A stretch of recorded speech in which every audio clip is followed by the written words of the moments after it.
Estudos para concursos sobre o Linux. Pro concurso do IBGE, informática. Tem só um pouco básico aqui, ó. Histórico, primeiro tem os objetos, tem contido dois conteúdos. Coisa história do Linux e como algumas características e funcionalidades do modo de uso do Windows. Primeiro histórico. Ele é gratuito, é uma plataforma livre, convido a começar. Da apostila, né? O Windows foi o primeiro sistema operacional amigável e acessível que o transformou numa espécie de opção default padrão para micros domésticos. A Apple tinha o Mac OS, outro sistema amigável superior ao Windows.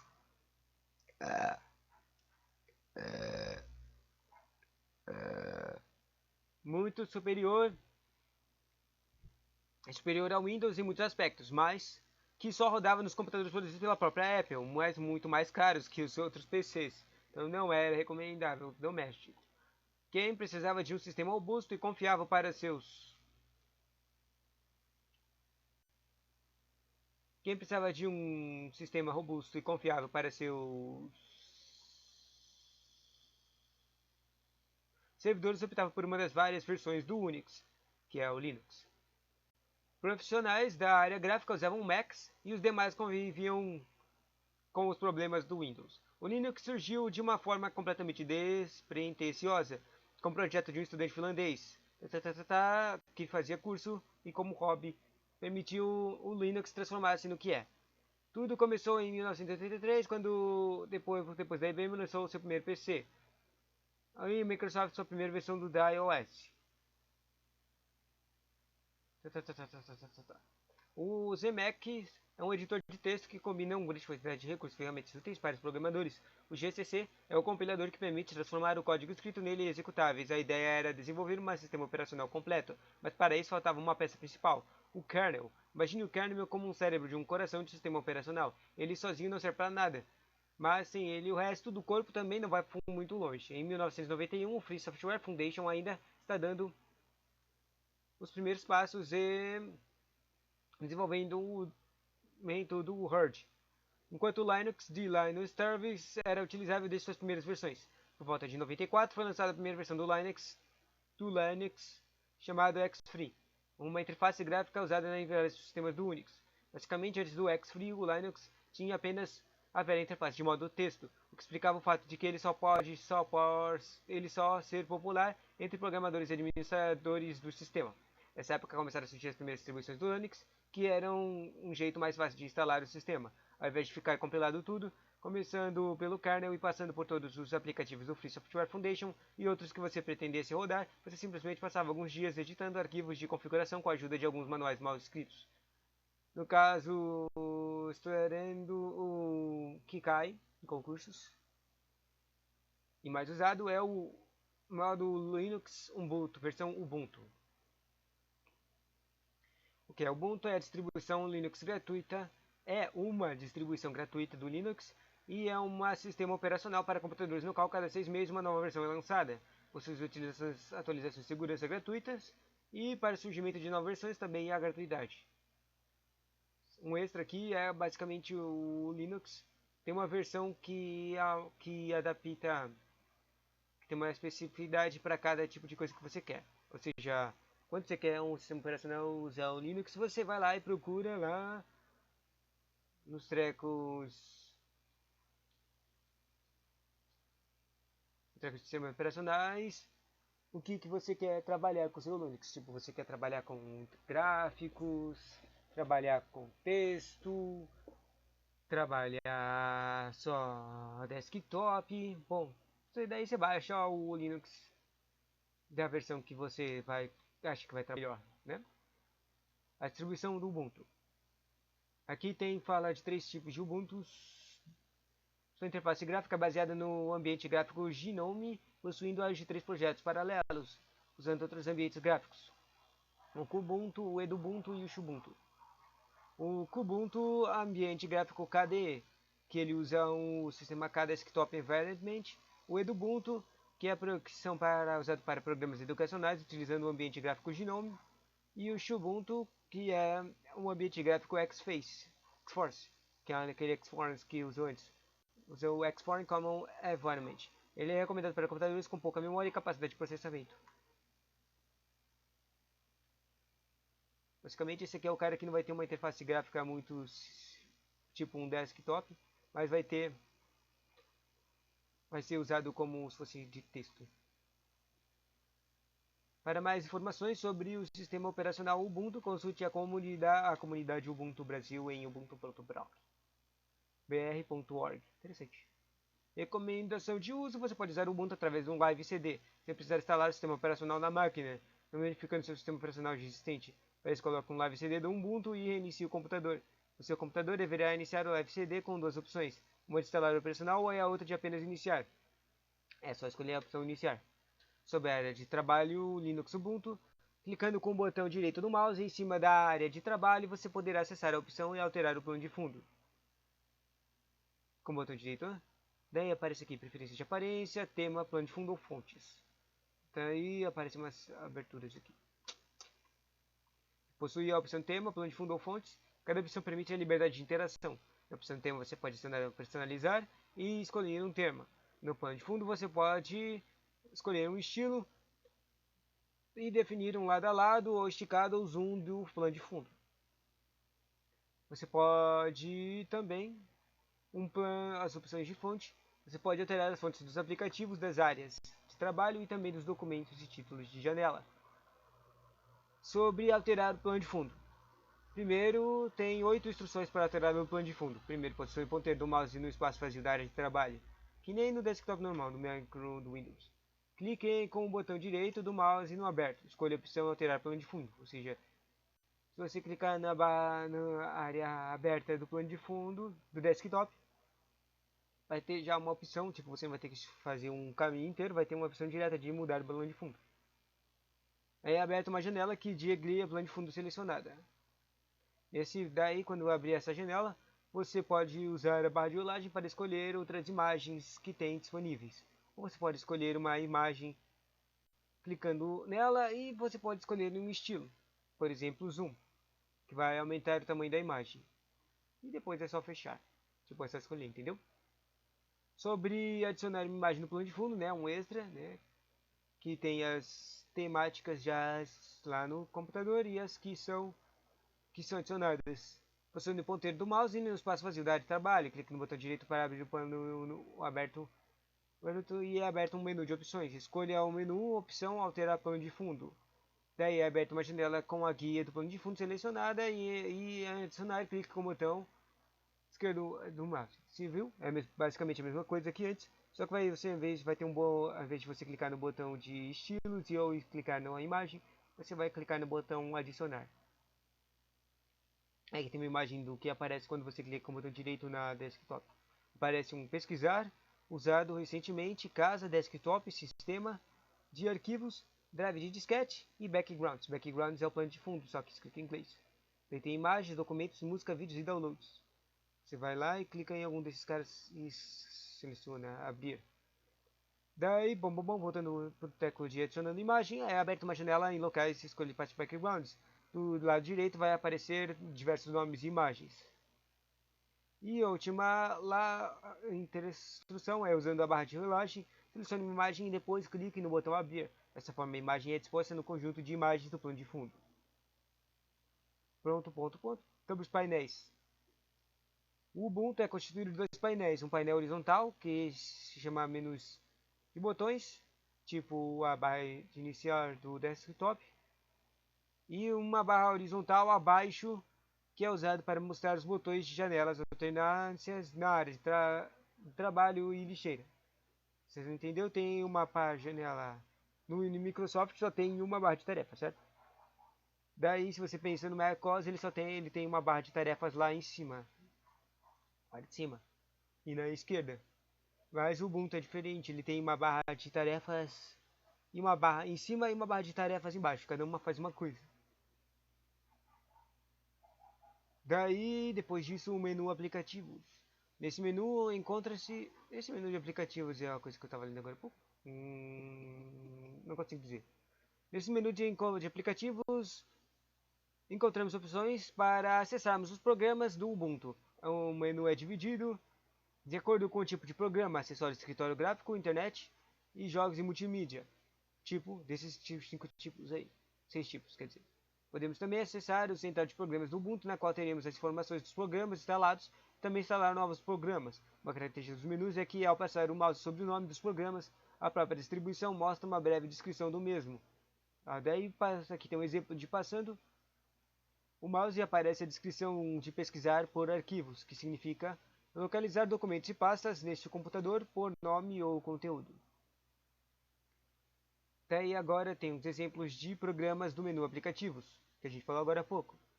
Primeiro, o analisar o de uso do disco. Usando o analisar o uso do disco, você vai conseguir ver a capacidade total do sistema de arquivos e o uso total dele. O analisador ele vai procurar varrer o sistema mostrando a capacidade total do sistema de arquivos, que é a sua estrutura de pastas. Dessa forma, você fica sabendo a quantidade de espaço que cada pasta ocupa dentro do disco rígido.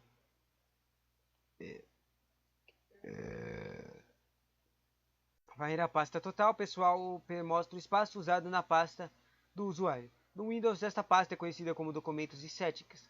No Linux, ela é chamada de pasta home e é o local onde você costuma salvar arquivos, salvar arquivos, salvar arquivos, salvar arquivos. Yeah, yeah, yeah. Não entendi. Bom, segundo ponto, vai sistema de arquivos, esse programa. Programa analisador vai sistemas de arquivos e mostra o espaço usado de todas as pastas do computador.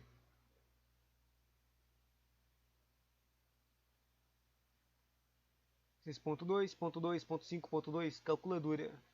Você possui 4 modos de calculadora: a básica, avançada, a financeira e programável, e pode alternar entre os modos clicando no menu modo. Calculadora, calculadora. Interessante. O próximo programa é o Digit. Esse aí eu não tenho nem ideia, nem com o nome. Bom, pelo menos Edit. G, não consigo pensar. Vamos ver. Esse programa é um editor de texto. Gedit é um editor de texto, né?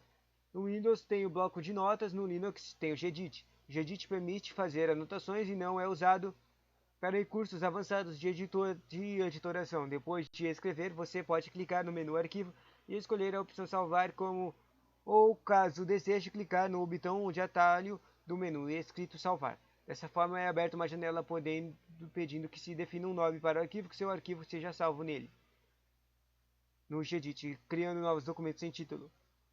É só clicar no menu Arquivo, escolher a opção Novo e depois você pode até criar um botão de atalho para esse documento. Só isso. Segundo, depois dessa forma, cada clique nesse botão são abertos abas relacionadas a cada documento em branco. O botãozinho com mais em cima de uma imagem de papel normal. O interessante é que a opção de salvar a imagem de salvar do Ubuntu do Gedit é um disco rígido. Tipo, no Word é normalmente um disquetezinho, mas no Ubuntu e no Linux é um disco rígido. A imagem do disco rígido com uma setinha de baixar, sabe? Dessa forma, cada clique cria uma nova aba. Clicando, daí toda vez que você estiver clicando, vai aparecendo. Tipo, não é que nem o Word que fica abrindo uma nova janela. O Edit é mais fácil porque ele vai criando abas de texto, umas novas abas. Ao invés de documentos, eles são abertos em abas, como se fosse uma aba nível 1, nível 2, nível 3. Salvando o arquivo do Gedit. Clique no menu Arquivo e escolha a opção Salvar como, ou caso queira, clique no botão Atalho e Salvar. É aberta uma janela com a opção Salvar como. Na opção Nome, escreva o nome do seu arquivo. Simples assim. Na opção Salvar da pasta, clique na caixinha e escolha a pasta. Clique agora no botão Salvar. Aqui tem um exemplo, na apostila tem um exemplo da caixinha de diálogo do salvar, que tem salvar como, daí tem a primeira opção é nome, você escreve nome, tem o salvar na pasta, documentos, ou seja, você tem que clicar nesse teco salvar na pasta e depois escolher onde é. Depois tem uma opção navegar em outras pastas, e tem a codificação de caracteres, localidade atual e fim da linha. Eu sei o que significa a codificação de caracteres. Próximo treco, abrindo o arquivo de texto, né? Primeiro criou, depois salvou, depois agora abrindo. Clique no menu arquivo e escolha a opção abrir. Ou caso queira, clique no botão de atalho abrir. É aberta a janela relacionada ao abrir. Daí o treco de abrir é a páginazinha que tem um exemplo também. É basicamente tem um trequinho, um botão de lapisinho que se parece editar. Tem um treco casa e um treco documentos. Ou seja, tem aquele botão de ir para o diretório acima do que você está. Os arquivos estarão aqui. Daí tem um do lado direito, que nem no treco do Windows normal. Tem um treco de locais. Só que lá vai ter as opções pesquisar, usado recentemente. Depois desses dois básicos, que seriam como aquela bibliotecas lá, as bibliotecas usadas recentemente do Windows, apareceria as pastas comuns, tipo casa, desktop, sistema de arquivos, drive e documentos, músicas, imagens, vídeos e downloads. Escolhendo um deles, você abriria o documento que tivesse nessas pastas. Escolher a pasta, depois escolher a pasta, é só selecionar o documento e clicar em abrir. Depois disso, sobre pesquisar por arquivos. Na opção nome você pode também escrever o nome de arquivo que procura. Na opção pesquisar na pasta, clique na caixinha e escolha o sistema de arquivos. Dessa forma você fará a pesquisa em todas as pastas do computador. Facinho. Voltando, depois os menus locais. Nesse menu texto, acesse a pasta pessoal do usuário, como também as suas subpastas, documentos, música, imagens, vídeos e downloads. Podemos também acessar o computador, no qual temos acesso a todas as pastas do computador e também dos dispositivos. A opção rede permite compartilhar Linux na rede. Interessante. Compartilhar a Linux. Temos também a opção pesquisar por arquivos e verificar os últimos documentos acessados em documentos recentes. Depois aparece entenda o menu locais. É porque o principal do Linux é que ou você usa um treco gráfico ou você usa o texto. Por que você usaria o texto? O modo texto você usaria para aumentar a capacidade processual do Linux. Aumentando o processual do Linux que ele normalmente gastaria para criar uma interface gráfica. E a interface gráfica é a habilidade de você conseguir ver e clicar nas coisas com o mouse. Mas dá para usar tudo, executar programas e coisas com o seu simplesmente usando o teclado. Daí, para usar o teclado, você teria que entender os menus. Basicamente, a estrutura de menus tem aqui um exemplo que é a barrinha, bin, boot, dev, que é coisas que eu li no último vídeo do Linux. A barrinha é a pasta raiz e a unidade de disco. O bin é o dentro desse diretório contém os arquivos de programas de sistema. O boot é o contém os arquivos de administração. O dev é o contém arquivos de dispositivos de entrada e saída, que são os periféricos. Interessante. O etc. contém arquivos de configuração do sistema. O home tem os diretórios de arquivos de usuários. O lib é a livraria, bibliotecas compartilhadas de programas de modo de kernel. O MNT é o ponto de montagem temporária. O root é a pasta de administrador. Rootkit. O SBIN também pasta com arquivos especiais. O TMP é a pasta de arquivos temporários. O ZR é o user, contém a maior parte dos seus programas, normalmente acessível de leitura. E o var é a informação variável. Var de variável, né? Faz sentido. Contém a maior parte dos arquivos que são gravados com frequência pelos programas do sistema. Somente o usuário administrador pode criar novos usuários ou excluir os sistemas. Quando ele é chamar o usuário administrador no Linux, ele se chama de superusuário. Existe uma pasta de Linux chamada Home, e nessa pasta é inserida a pasta pessoal de cada usuário, que foi criada ou que já existe. Ao acessar no menu local, você terá o acesso à pasta pessoal. É importante entender que o primeiro traço diagonal representa a raiz e os traços diagonais restantes são separadores. Dessa forma, aí analisando, percebemos que antes do home o traço representa a raiz do disco rígido. O traço diagonal após home indica que casa é subpasta de home.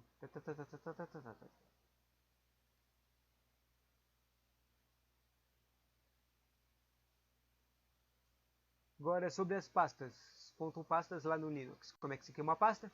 A pasta serve para organizar o disco rígido. Para conseguirmos essa organização é necessário criarmos mais pastas. Também subpasta. Para criar, clique na opção menu, pasta pessoal. Depois clique no menu arquivo. Depois escolha uma opção criar pasta. Arquivo novo, quer dizer, criar opção menu, quer dizer, opção pasta pessoal, arquivo, criar pasta. Depois a pasta será criada de modo de edição, permitindo alterar o nome padrão dessa pasta. Caso a pasta não esteja de modo de edição de nome, basta selecioná-la novamente e apertar F2, que nem no Microsoft. Depois digite o nome e tecle OK. Só isso. Bom, basicamente é só a mesma coisa, é só clicar com a outra direita, Guarda. Não tem muita coisa. Para apagar uma pasta, deixa eu ver, escolhe o menu e opção escolhida. Existem outras formas de criar e excluir pastas para o aluno, por se ler mais fácil. Não teve muita coisa, só falou usa direito e exclui. Forma de seleção. Para facilitar as operações foram criadas duas formas de selecionar um arquivo, programa ou pasta. Será que vai escrito aqui? Existe uma seleção em bloco. Para selecionar bloco, informação, os arquivos, basta manter a tecla Shift pressionada, clicar no início e no final do bloco. E vai selecionar tudo. Entre os dois pontos clicados, entre Shift. É que nem no Microsoft, isso aqui. Depois tem a seleção aleatória. Selecionar informações distintas, basta manter o Ctrl pressionado e clicar na opção que você quer. Legal. Depois você fala copiar arquivos, mesma coisa do Microsoft, Ctrl C. Deixa eu ver se tem alguma diferença. A necessidade de fazer cópias de arquivos surge quando precisamos, por exemplo, de um mesmo arquivo. Em outro computador, deve ser copiado para outro computador, certo? Mesmo que passar uma cópia de um documento importante para uma outra pessoa, ou seja, copiar um arquivo, o ato de copiar um arquivo pode ser feito, por exemplo, do disco rígido HD de um pendrive para outro HD também. O primeiro passo está sempre copiar. Logo, encontre o arquivo que ser copiado. Vá no menu editar e escolha copiar. Abre o diretório de pasta de disco de destino e clique colar no menu iniciar, colar no menu editar. Interessante. Daí aqui tem um ponto extra aqui na apostila. No Windows, quando abrimos uma janela que contém pastas e arquivos, dizemos que estamos abrindo um gerenciador de arquivos chamado Windows Explorer. E é no Windows Explorer que enxergamos todas as pastas e sistemas. Arquivos desse sistema operacional. No Linux o sentido é diferente. O sentido da expressão de haver os arquivos é a mesma, porém o nome do gerenciador não é o Explorer. Pode ser diferente dependendo da interface que foi utilizada. Não é um padrão. Por exemplo, caso esteja usando uma interface gráfica de KDE do Linux, é comum encontrarmos um gerenciador de arquivos chamado Conqueror, com K. No nosso caso, como a apostila fala do Ubuntu, ele usa a interface gráfica e o nome do gerenciador se chama Nautilus. Ele usa uma outra interface gráfica chamada GNOME e ele usa o gerenciador de arquivos chamado Nautilus, que é o logotipo do Nautilus é uma conchinha legalzinha, bonitinha. Daí mover arquivos, normalmente o mover arquivos se chama recortar no Windows, mas aqui se chama mover. Mas mesmo que se chame mover é a mesma coisa, tipo, aqui ó, no menu editar a opção de Ctrl X, que é o mover, se chama cortar. Bom, apagar o arquivo, né? Já deleta. Unidade de disco. A maioria dos usuários está acostumada a simplesmente clicar nas unidades de disco, tipo HD ou CD, e executar as operações que estão nelas, tipo de cópia, leitura ou escrita. Por uma questão de segurança, o Linux não permite esse tipo de operação. Sejam feitas dessa forma. O que você vai fazer? Você entra nesse um desmontador ou montador de unidades. Ou seja, para que você possa utilizar uma determinada unidade, que é tipo HD, ou disquete ou CD-ROM, você tem que montá-la. Você deve primeiro montá-la, ou seja, preparar o computador para seu uso seguro. E quando terminamos de montá-la, devemos desmontá-la depois, para continuar seguro. Para que fique mais claro, o fato de montar e desmontar uma unidade nada mais é do que informar ao sistema operacional que estamos iniciando e terminando uma operação. Daí fala aqui, montando o pendrive. Primeiro você conecta o pendrive na porta do USB do computador. Isso não vai abrir nem automaticamente, mas o pendrive, vai automaticamente ativar o Ubuntu dizendo que foi conectada uma coisa. reconhecendo o pendrive. Daí você tem que clicar no menu de locais, que acessa a opção computador. Tipo lá o meu computador do Windows. Lá você vai ver o nome que foi reconhecido pelo Linux desse pendrive. Daí você acessa ele clicando no nome do fabricante do pendrive ou na seta indicativa do lado, que mudará a forma de visão do ícone.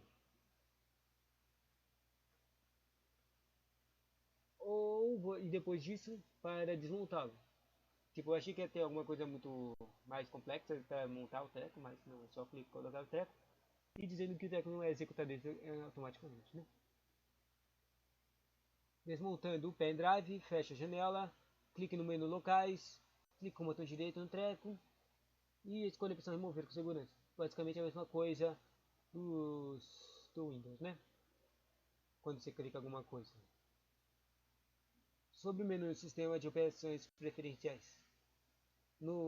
Nesse menu temos as opções de preferências, nas quais podemos interagir com a interface gráfica e nome, diversas opções de mudança de configurações e aparências. Encontramos também as configurações de monitor, de mouse, protetor de tela, som, teclado, de acesso e rede Bluetooth sem fio. Podemos mudar também a senha do usuário padrão, na opção sobre mim. Outro ponto, definindo senha, não quero saber disso, alterar senha, menu sistema, opção administração. Tá. O Linux trabalha com dois tipos de usuários, administrativo e usuário normal, também chamados de usuário e superusuário. Essa opção é destinada de usuário administrador e também itens avançados de instalação de programas, soluções de rede e instalação de drivers, adicionados à manutenção do computador, de modo a hora de data. Como mudar a data, clique na opção no painel de data e hora. E depois só editar. Desligar, reiniciar, Isso aqui é interessante. Logo após o som e a data, a opção encerrar, sessão, alternar e permitir que caso tenhamos mais de um usuário cadastrado, possamos trocar de usuário ou finalizarmos essa sessão sem desligar o computador. Por que eu falei que isso aqui é interessante? É por causa que, tipo, é ao contrário, é um pouco diferente do Windows, né? Porque o Windows, ele tá tudo na barra de tarefas, certo? Só que e só tem a barra de tarefas na parte de baixo do desktop. Mas no Linux, como disse antes, tem duas barras de tarefas, basicamente, uma em cima e uma embaixo. O barra de tarefas que mostra os horários. Deixa eu ver um pouquinho aqui. A barra de tarefas que mostra essas coisas dos aplicativos está na parte de baixo, né? Deixa eu ver. Estou muito confuso. Tá na parte de cima, aqui, achou. Basicamente a parte de cima tá as coisinhas de horários que normalmente você veria na parte de baixo, na barra de tarefas lá no Microsoft, né? E lá tem um botão, aquele símbolozinho de botão de desligar. Se você clicar nele, ele vai ter aquelas mesmas opções do Windows de bloquear, trocar de sessão, log off, né? Só que vai estar escrita mais básico, né? Vai estar escrito bloquear, e tem até um atalho de Ctrl Alt L. Sessão convidado, alterar de casa, encerrar a sessão, suspender, eliminar, reiniciar e desligar. Básico, né? Sobre a lixeira. Quando você excluir um arquivo do computador, antes de ser excluído definitivamente, permanece na forma temporária na lixeira, que nem no Microsoft. Significa nem recuperar o arquivo. Arquivos muito grandes não passam para a lixeira sendo excluídos diretamente, se forem deletados. Sobre restaurar, a mesma coisa do Microsoft. Você abre a lixeira, seleciona o arquivo desejado, mas daí você, ao invés de usar o botão direito, você tem que clicar na opção de editar e restaurar. Basicamente, a coisa de diferenciação é que toda hora você tem que clicar no botão editar para fazer as coisas. Se você copiar uma coisa, você tem que editar. Se você quer colar alguma coisa, você tem que editar. Se você quer fazer alguma coisa, você tem que ativar o editar. Porque vai restaurar no local anterior. Resumo com tudo que vimos, verificamos sua semelhança do Windows e estudamos sua origem, características e funcionalidades, como utilizando de forma e termos bom desempenho.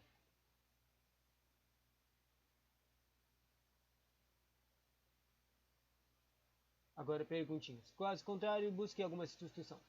Por exemplo, pergunta: por que uma instituição resolveria trabalhar com Linux? É de graça. A vantagem e desvantagens recebidas por quem que opera sistema operacional quando compara com o sistema Windows. Quais são as desvantagens e vantagens? E registro as anotações do sistema memorial. Legal, né? Tchauzinho. Tchauzinho. Eu queria que a boca estivesse mexendo mais.